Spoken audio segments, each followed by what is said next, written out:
everyone, and a warm welcome from Beamish Bookworms. बच्चों, आज हम सुलभ भारती 8वीं कक्षा की पाठ्य पुस्तक का पाठ नाखून क्यों पढ़ते हैं पढ़ेंगे और समझेंगे। यह एक वैचारिक निबंध है या इंग्लिश में जिसे हम कॉन्सेप्चुअल ऐसे कहते हैं वो है। ये हमें सोचने पर मजबूर करता है। आओ पढ़ना शुरू करें। बच्चे कभी कभी चक्कर में डाल देने वाले प्रश्न कर बैठते हैं। अल्पज्ञ पिता बड़ा दयनीय जीव होता है। मेरी छोटी लड़की ने जब उस दिन पूछ लिया कि आदमी के नाखून क्यों बढ़ते हैं, तो मैं कुछ सोच ही नहीं सका। हर तीसरे दिन नाखून बढ़ जाते हैं। काट दीजिए, वे चुपचाप दंड स्वीकार कर लेंगे, पर निर्लज अपराधी की भांति छूटते ही फिर जैसे के तैसे हो जाते हैं। आखिर ये इतने बेहया क्यों हैं? अल्पज्ञ मतलब कम नॉलेज वाले, दयनीय जिस पर दया आए पिटीफुल, दंड माने पनिशमेंट, निर्लज और बेहया का मतलब होता है बेशर्म या शेमलेस। लेखक कहते हैं कि बच्चे इंक्विजिटिव होते हैं, क्यूरियस होते हैं और तरह तरह के क्वेश्चंस, तरह तरह के प्रश्न करते रहते हैं। उनकी पुत्री ने भी एक दिन ऐसा ही प्रश्न पूछा कि नाखून क्यों बढ़ते हैं। लेखक शायद नॉर्मल सर्कमस्टांसेस में इस बात पर ज़्यादा ध्यान देते भी नहीं। विज्ञान यानी साइंस से रिलेटेड उनकी नॉलेज सीमित थी, तो वे थोड़ा असमंजस में, थोड़ा कन्फ्यूजन में पड़ गए। वे नाखूनों के विषय में कहते हैं कि वे बहुत ही बेशर्म होते हैं। काटो तो फिर बढ़ जाते हैं, फिर काटो फिर बढ़ जाते हैं। जब हम किसी को गलत काम की सज़ा देते हैं तो वो शर्मिंदा होता है और दोबारा उस गलती को रिपीट नहीं करता, पर नाखून तो बेशर्म है, फिर बढ़ने की भूल कर ही बैठते हैं। आगे बढ़े। कुछ लाख ही वर्षों की बात है, जब मनुष्य जंगली था, वन मानुष जैसा। उसे नाखून की जरूरत थी। उसकी जीवन रक्षा के लिए नाखून बहुत जरूरी थे। असल में वही उसके अस्त्र थे। दांत भी थे, पर नाखून के बाद ही उनका स्थान था। धीरे धीरे वह अपने अंग से बाहर की वस्तुओं का सहारा लेने लगा। उसने हड्डियों के भी हथियार बनाए। मनुष्य धीरे धीरे और आगे बढ़ा। उसने धातु के हथियार बनाए। इतिहास आगे बढ़ा। कभी कभी मैं हैरान होकर सोचता हूँ कि मनुष्य आज अपने बच्चों को नाखून न काटने पर डांटता है। वे रोज बढ़ते हैं। मुझे ऐसा लगता है कि मनुष्य अब नाखून को नहीं चाहता। ये उसकी भयंकर पाशवी वृत्ति के जीवंत प्रतीक हैं। मनुष्य की पशुता को जितनी बार भी काट दो, वह मरना नहीं जानती। वन मानुष माने अर्ली मैन, जो केव्स में रहते थे। अस्त्र हथियार यानी वेपन्स। पाशवी मतलब जानवरों जैसी, एनिमल लाइक। वृत्ति होता है एटीट्यूड। जीवंत माने जीता जागता, अलाइव। प्रतीक इज अ सिंबल। पशुता एनिमलिज्म, पशु जैसा स्वभाव या बर्तन करना। ठीक है, लाखों साल पहले आदि मानव काल में यानी अर्ली मैन के ईरा में हम मनुष्य के लंबे लंबे नाखून हुआ करते थे। उस समय कोई औजार या हथियार तो थे नहीं, इसलिए ये नाखून ही हमें औजारों का काम देते थे। काफी अरसे के बाद आदि मानव ने हड्डियों के और फिर मेटल्स यानी धातु के टूल्स यानी औजार बनाए। जैसे जैसे आधुनिक माने मॉडर्न ईरा में हमने प्रवेश किया, हम इंसानों में बदलाव भी आते गए। हम उन पुरानी बातों को, पुरानी आदतों को पीछे छोड़ते गए। हमारा हुलिया भी बदल गया। अब हम वानर जैसे दिखाई नहीं देते थे। बस एक नाखून ही उस युग की एक निशानी रह गई थी। यह निशानी हमें याद दिलाती है कि हम कभी एक पशु, कभी एक वानर थे। आगे बढ़े। अगर आदमी अपने शरीर की, मन की और वाक की अनायास घटने वाली वृत्तियों के विषय में विचार करे, तो उसे अपनी वास्तविक प्रवृत्ति पहचानने में बहुत सहायता मिले। मनुष्य की नख बढ़ा लेने की जो सहजात वृत्ति है, वह उसके पशुत्व का प्रमाण है। उन्हें काटने की जो प्रवृत्ति है, वह उसकी मनुष्यता की निशानी है। वाक माने स्पीच, अनायास माने अचानक, सहजात जन्म से ही, पशुत्व एनिमल नेचर। हम मनुष्य जानवरों से भिन्न हैं, डिफरेंट हैं। यदि हम अपनी आदतों पर ध्यान दें, उन्हें समझें, तो हमें ये पता चलेगा हम किस ओर जा रहे हैं। नाखून बढ़ना एक सहज प्रक्रिया है, नॉर्मल है, पर उन्हें काटना हमारे मनुष्य होने की निशानी है, सभ्य होने की निशानी है। यदि हम अपने नाखून बढ़ाते हैं, लंबे नाखून पसंद करते हैं, तो यह हमारी जंगली होने की ओर इशारा करता है। आगे पढ़ें।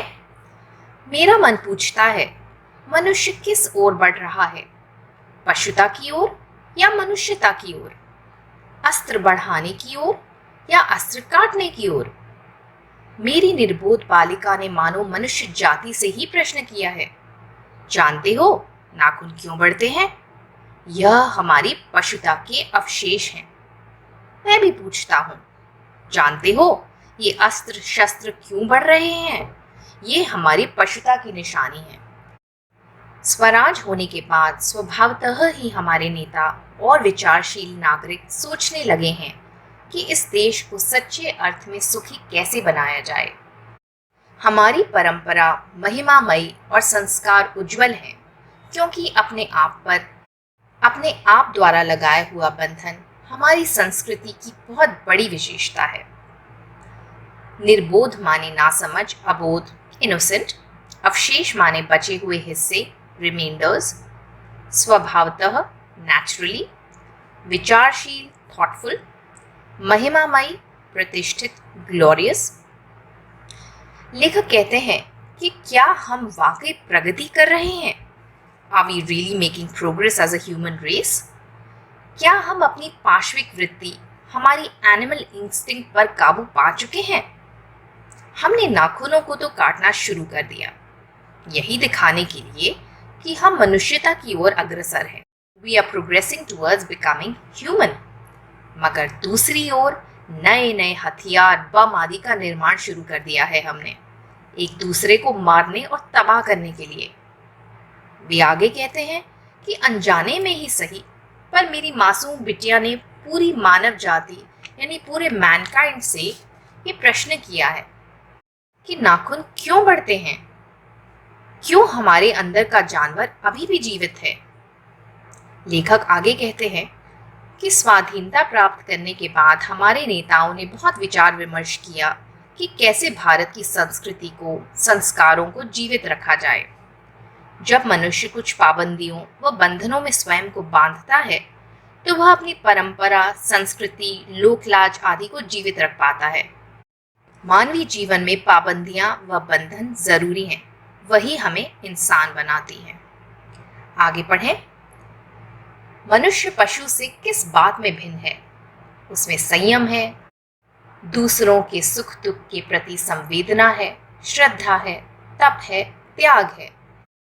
इसीलिए मनुष्य झगड़े टंटे को अपना आदर्श नहीं मानता, गुस्से में आकर चढ़ दौड़ने वाली अविवेकी को बुरा समझता है, वचन, मन एवं शरीर से किए गए असत्य आचरण को गलत मानता है।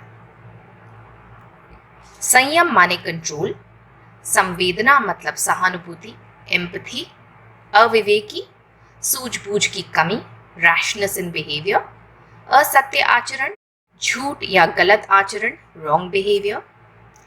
लेखक कहते हैं कि हम मनुष्य जानवरों से अलग हैं। हमारा स्थान उनसे ऊपर है, क्योंकि धैर्य, प्रेम, त्याग, दया, श्रद्धा आदि गुण हमें परमात्मा ने दिए हैं। लड़ाई झगड़े को हम बुरा मानते हैं, गुस्से में आकर गलत निर्णय लेने को हम बुरा मानते हैं। हमें सही और गलत के बीच पहचान करने की ताकत ईश्वर ने दी हुई है। आगे बढ़ें। ऐसा कोई दिन आ सकता है जब मनुष्य के नाखूनों का बढ़ना बंद हो जाएगा। प्राणी शास्त्रियों का ऐसा अनुमान है कि मनुष्य का अनावश्यक अंग उसी प्रकार झड़ जाएगा जिस प्रकार उसकी पूंछ झड़ गई है। उस दिन मनुष्य की पशुता भी लुप्त हो जाएगी। शायद उस दिन वह मरणास्त्रों का प्रयोग भी बंद कर देगा। नाखून का बढ़ना मनुष्य के भीतर की पशुता की निशानी है, और उसे नहीं बढ़ने देना मनुष्य की अपनी इच्छा है, अपना आदर्श है। प्राणी शास्त्री माने जूलॉजिस्ट, साइंटिस्ट, अनुमान माने गेस, लुप्त माने गायब, डिसअपियर। मरणास्त्र 2 शब्दों से बनता है, मरण प्लस अस्त्र, इंग्लिश में वेपन्स टू किल। लेखक कहते हैं कि एक दिन ऐसा भी आएगा जब हमारे नाखून बढ़ना अपने आप बंद हो जाएंगे। जैसे आदि मानव के पूरे शरीर पर बाल थे, पूंछ भी थी, क्योंकि उस काल में उनकी जरूरत आदि मानव को थी। जरूरत खत्म हुई तो वो अपने आप झड़ गए।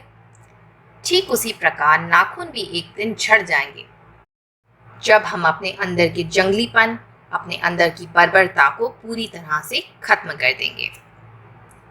आगे बढ़े। मनुष्य में जो घृणा है, जो अनायास बिना सिखाए आ जाती है, वह पशुत्व का द्योतक है। अपने को संयत रखना, दूसरों के मनोभावों का आदर करना मनुष्य का स्वधर्म है। बच्चे यह जाने तो अच्छा होगा कि अभ्यास और तप से प्राप्त वस्तुएं मनुष्य की महिमा को सूचित करती हैं। घृणा माने नफरत, हेट्रेड। द्योतक माने प्रतीक, इंडिकेटर। मनोभाव मतलब मन के भाव। लेखक क्या कहते हैं? लेखक कहते हैं कि जो हमारे अंदर गलत भावनाएं हैं, नेगेटिव इमोशंस हैं, नेगेटिव फीलिंग्स हैं, वे हमारे अंदर के पशु को, हमारे अंदर के एनिमल को जीवित रखती हैं। ईर्ष्या, द्वेष, घृणा, ये सब नेगेटिव फीलिंग्स हैं। इन्हें हमें अपने दिल के अंदर घर नहीं बनाने देना चाहिए। संयम, प्रेम, सहानुभूति, तपस्या, ये सब भावनाएं हमें मनुष्य बनाती हैं और हमारे गौरव, हमारी ग्लोरी को भी आगे बढ़ाती हैं। आगे बढ़े। मनुष्य की चरितार्थता प्रेम में है, मैत्री में है, त्याग में है, अपने को सबके मंगल के लिए निश्शेष भाव से देने में है। नाखूनों का बढ़ना मनुष्य की उस अंध सहजात वृत्ति का परिणाम है जो उसके जीवन में सफलता ले आना चाहती है। उसको काट देना उस स्वनिर्धारित आत्मबंधन का फल है जो उसे चरितार्थता की ओर ले जाती है। नाखून बढ़ते हैं तो बढ़े, मनुष्य उन्हें बढ़ने नहीं देगा। चरितार्थता माने सार्थकता, सिग्निफिकेंस। निश्शेष, होल, पूरा। सहजात, जन्म से। परिणाम, रिजल्ट। स्वनिर्धारित, डिसाइडेड बाय ओन सेल्फ। हमारा अच्छा चरित्र, हमारे अच्छे गुण हमें मनुष्य बनाते हैं। हम प्रेम, संयम, तप, मित्रता, श्रद्धा, सहानुभूति आदि से व्यवहार करेंगे तो हमारी पशु वृत्ति धीरे धीरे खत्म हो जाएगी। नाखून का बढ़ना तो हमारे बस में नहीं है, पर उन्हें काटना तो हमारे बस में है। ठीक उसी प्रकार हमारे अंदर की बुरी भावनाएं, बुरी आदतों को काटना तो हमारे बस में है। लेखक अंततः यही कहना चाहते हैं कि हमें बुरी आदतों को त्याग कर मानवीयता को अपनाना चाहिए। यहाँ पूरा होता है नाखून क्यों बढ़ते हैं का एक्सप्लेनेशन। आई होप सभी बच्चों को अब ये पाठ अच्छे से समझ आ गया होगा। बीमिश बुकवर्म्स की तरफ से आज इतना ही। Happy studying, happy reading everyone. अगर आपको आज मेरे साथ सीखने में मज़ा आया तो प्लीज़ बीमिश बुकवर्म्स को लाइक और सब्सक्राइब करें। साथ ही में लगे बेल आइकन को ज़रूर दबाएं ताकि मेरे चैनल की सभी नोटिफिकेशंस आपको मिलती रहें। Thank you for watching.